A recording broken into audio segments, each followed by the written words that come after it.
ये पूज्य संत कमलदास जी की धरती है, राजा श्री देवी सिंह जी की धरती है, बाबा साहेब अंबेडकर जी जैसे महापुरुषों की धरती है।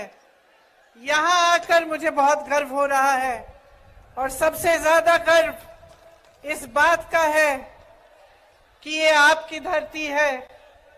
आप सब यहाँ मेरी बातों को सुनने आए हैं। आपके पूर्वजों ने इन महापुरुषों के साथ हमारी आजादी की लड़ाई लड़ी और इसलिए एक तरह से ये पावन धरती भी है। आपने मुझसे पहले जो चर्चा की इंदिरा जी की,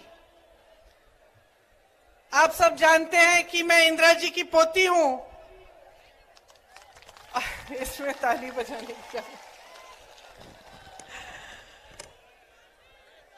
आप उनको बहुत मानते थे और जितना आप उनको मानते थे, जितनी श्रद्धा आपके दिल में उनके लिए थी, उतनी ही श्रद्धा इस देश की जनता के लिए, खास तौर से मेरे आदिवासी भाई बहनों के लिए इंदिरा जी के दिल में थी। तो आज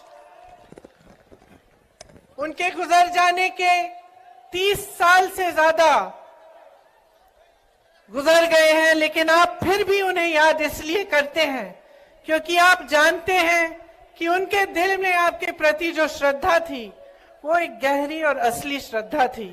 वो एक राजनीतिक रिश्ता नहीं था, एक भावनाओं का रिश्ता था, एक समझ और श्रद्धा का रिश्ता था।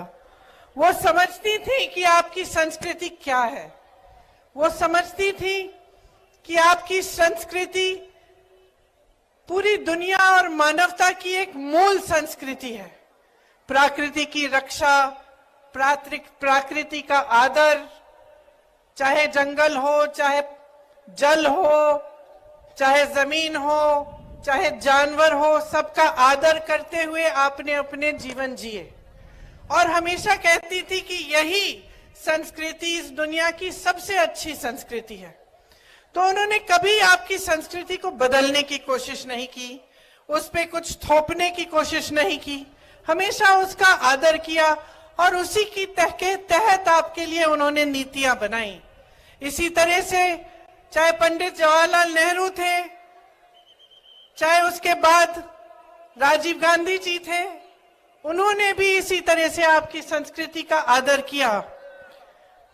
आपके लिए जो नीतियां लाए उनसे आपकी भलाई हुई, आप आगे भी बढ़ पाए और साथ साथ जो आपकी परंपराएं थी, जो आपकी संस्कृति थी, उसको आप बचा भी पाए।